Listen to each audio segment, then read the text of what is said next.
Hello, everybody. Once again, I'm Fighter James Francis, welcoming you to the CAWcast, and this is the podcast for CAW Wrestling and New Gen Wrestling all together. Uh, we're gonna get to first by the results of the WarZone episode that recently has been aired and had 5 matches. That was the fallout of New Year's Bash, and all I can say is what a shocker that this turned out to be in Little Rock, Arkansas. And here I'm going to run down the results here.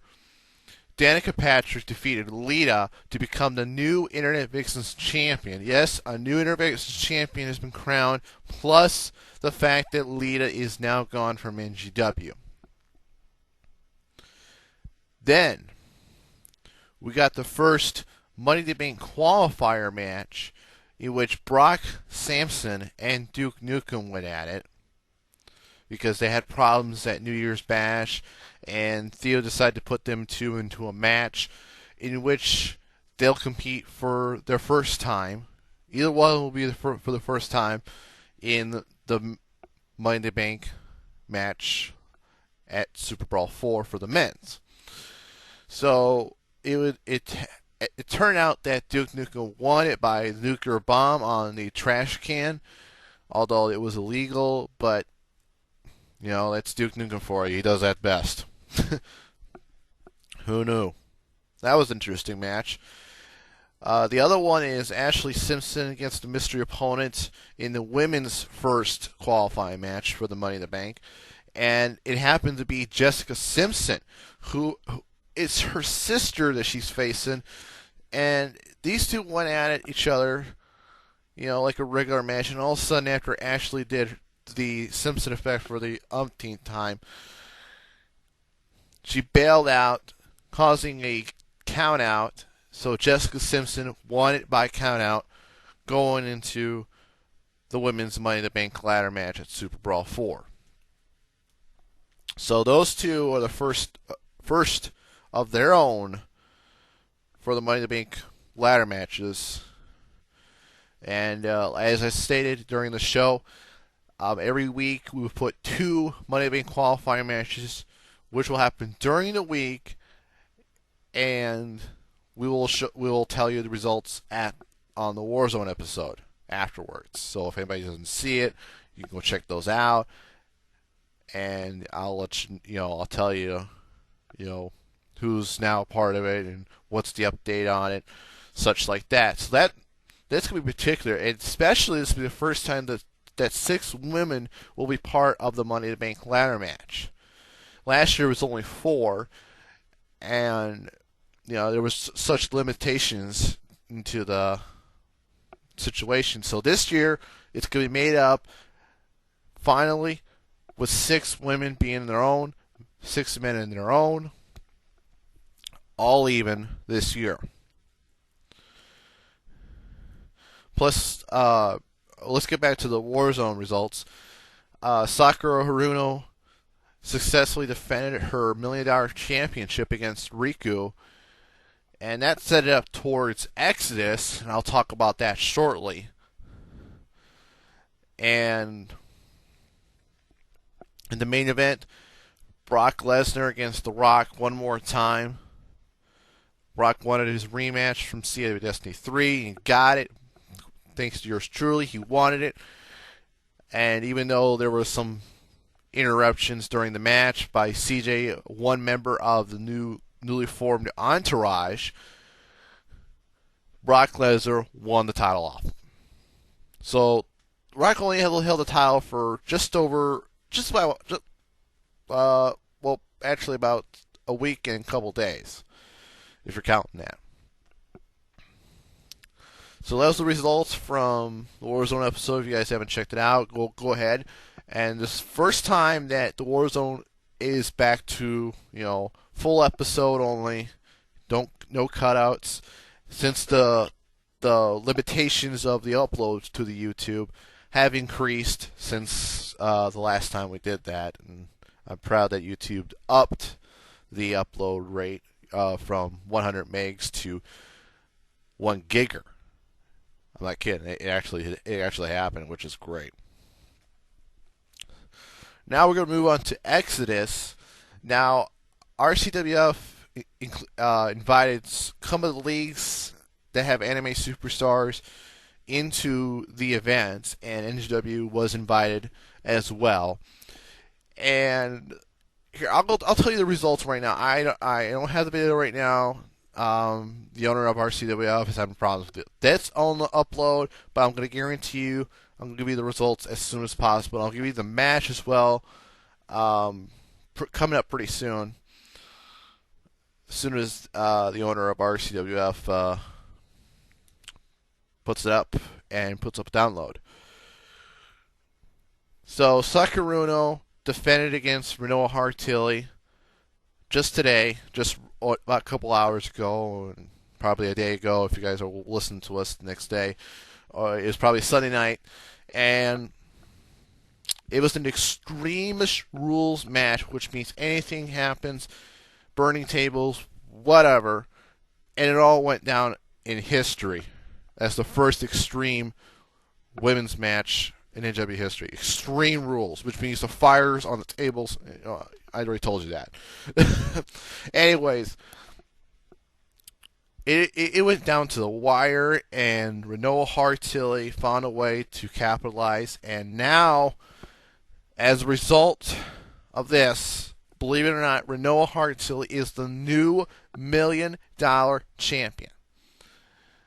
Now, no matter who the $1 million champion is, next week's WarZone episode will not have the $1 million championship being on the line, thus giving Renoa Hartilli a week off. So that's good news. As for Sakaruno, however,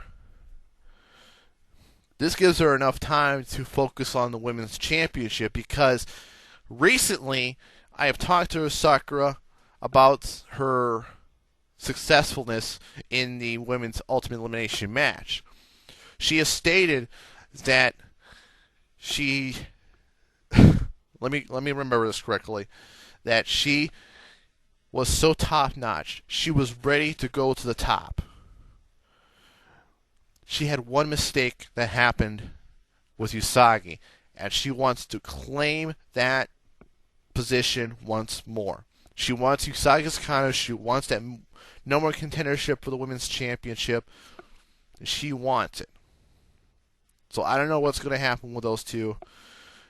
And as far as I know, Sakura should have been, she is the MVP of the women's Ultimate Elimination match. Lasted over 32 minutes, had over 11 eliminations. It outbeat Kane's 10 eliminations. Oh, wait. Maybe not. I don't know. Tied, actually. I really don't know. But no matter. Sakura is aiming for the women's championship. Be ready for that. Now, to most of you people who have watched NGW for many years now, have understood how this kind of league goes, and it's been quite popular with almost 1,500 subscribers, and I'm really impressed that this came to me a big number. But mostly it came from the SmackDown vs. Raw a Daily Countdown, which I did, and it got real good reviews out of that. But seriously, there was a few complaints here and there. I understand, some of them. One complaint in particular happened to be that we created too many stables in over 4 years. We started a very short Team Final Fantasy, very short, didn't develop as much. Then we went to the DWO, which had very good reception out of it. That was my idea personally, and I thought, this would be a great opportunity. But although Theo helped along, bringing in the good ones. And then it came to be the merger of the DWO and the Orange Coalition. Now that league is actually that faction, the Orange Coalition, is a multi-league faction. Believe it or not, this was the only time back in 2004 that it took over so many leagues. It was a popular faction. It lasted 1 year, and NGW had its last run with the OC, ending it at Fall Brawl '06, I believe. And then my corporate ministry came in. I had to fill in somewhere. And then, had no factions here. It was going so well for this season particularly, until, Theo brought up a new faction, and, that drew the line on some people, saying this is way too many now. This is too many factions, and it's going the Vince Russo way. And I'm so sorry for some of you who really felt that way, and I expressed my apologies. It's got to be done. I mean, we can't figure out a good storyline than that. I mean, if you don't like it, tough. If you got to be a better storyline than that, go ahead and say it. But it's a little too late to say that now, because we already started it, and sometime hope to finish it. I hope this storyline with the new entourage that Theo made doesn't last too long, and that'll be the last faction ever for this league, because we're already almost 4 years into the business, and everything's starting to wind down in a hurry.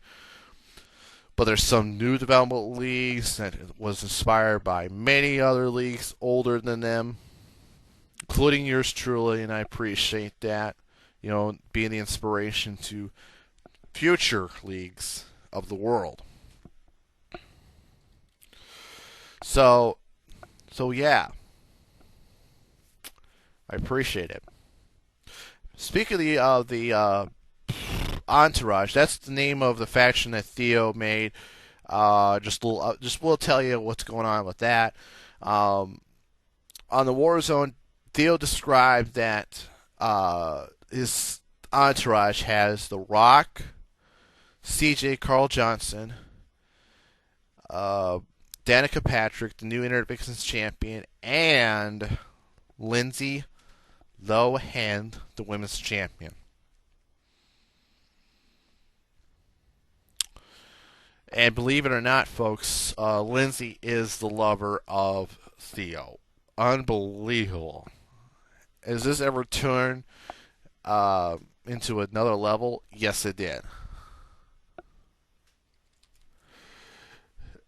But, I don't know what the heck to do. I can't, Theo's my best friend. And we've been through this so many years. And out of all of this that we have been through, I have never experienced to see Theo in a whole different perspective. Now, he knows what I went through, so pretty much what he's trying to do is probably doing the same thing. So it's like starting up at New Year's Bash, ending up at Super Brawl. That's just my guess, but I'm hoping that's going to end there. I really hate to see that happen. But Lindsay Lohan and Theo tying just lovers, some does not sound right. That's just weird as hell. But yeah. Anyway, I know we got a lot of suggestions going on here, like putting Sagat, that was former ACW superstar. Well, wait a minute, let's get to ACW. I want to talk about this because something's going on with that. And Alan Caesar III, I understand. I'm not going to put you into this, but your recent videos that you did really set the standard and set it on the dotted line for good. So here we go. Those of you who understand what ACWL is Alan Caesar's Wrestling League. That's what it stands for. And the most shocking news has ever come to surface was happening at that very point. And Alan stated out that his save file went over his own league's file, and it corrupted that whole thing altogether, which means his league is completely done. It's over. There's no more ACWL. And I really, boy, I really don't know what to say. You know, Alan, you keep saying, you got to move on with your life. You got better things to do in your life than making serious business out of a CW league. But this sets a whole new level right here, and you just did that. So this, I think someone is telling you, just if you keep doing, if you keep coming back and quitting, quitting, people are going to turn back on you. So someone is telling you, just let it go. You got to end this sooner or later. You got to do it. You got to end it. If you're going to end it. Don't end it, come back, end it, come back. I know you've been through that a lot. Anyways, yeah,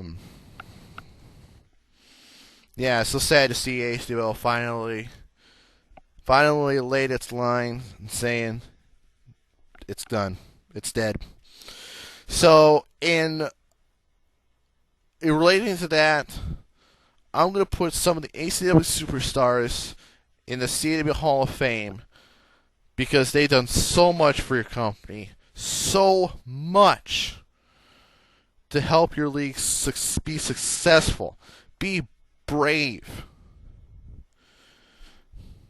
And some of the superstars I was kind of thinking that got huge, very huge outcome. A couple in particular I was looking at is Sagat. Heck of a lot there. I was also thinking, who else should I name to be part of it? What I think it should be. Solid Snake, definitely to be in there. Mario and Luigi. That's pretty much right there. But Alan, if you got any better suggestions than those, just let me know, and I will definitely put them in the CW Hall of Fame for you. I'm honoring you, man. This year it's you. Last year I did an honor for Slam and Jam because they're now don't exist anymore. This year I'm doing one for ACWL since they're done. So everybody, along with my father, the former ACW superstars will be in the CW Hall of Fame, and I'm glad I hope everybody is so happy to see that happen.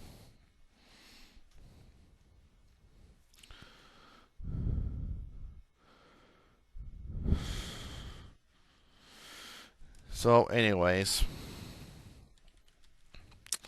and for those guys in the CW Underground, why I'm not posting my show on my own two hands, because I am currently suspended after a little situation with UT, also known as Undamaged Threat. We had such of a disagreement and such of an argument that the administrators had to come in and break up the fight, put me and him under suspension for about a week, so you won't see me on CW Underground for a week. Give me time to cool off, and hopefully no more confrontations with him anymore. And I'm looking at that way, and hopefully he doesn't screw my life up again. But that's just me, just me.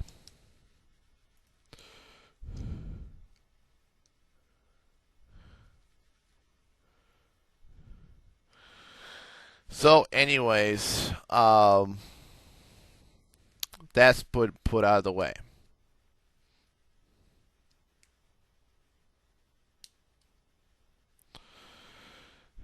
Uh, what else can I talk about?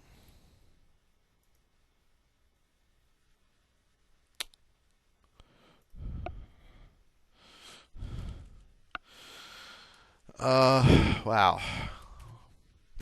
There's a lot. There's not much to talk about. Our first episode had about 43 minutes, and now we're just like 20 some minutes into this thing. So, anyways, I wanted to talk about some other leagues that I had some strong disagreements on, but when you look at it, it may be a different side of the story. One in particular is EWE, Vago Man's league. That's the owner of the league. Um,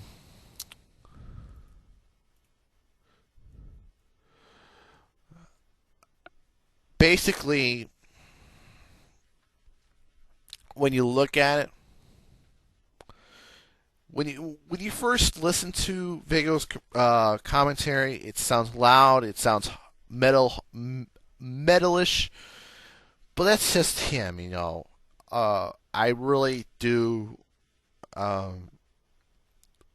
appreciate how he does his stories very well, and he's not like me at all for one, because he uses Day of Reckoning 2, I use Day of Reckoning 1, and he does his stories kind of sci-fi-ish.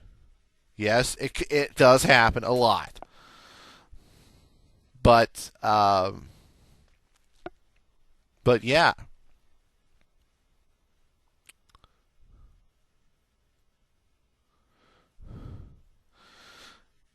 Anyways, wow.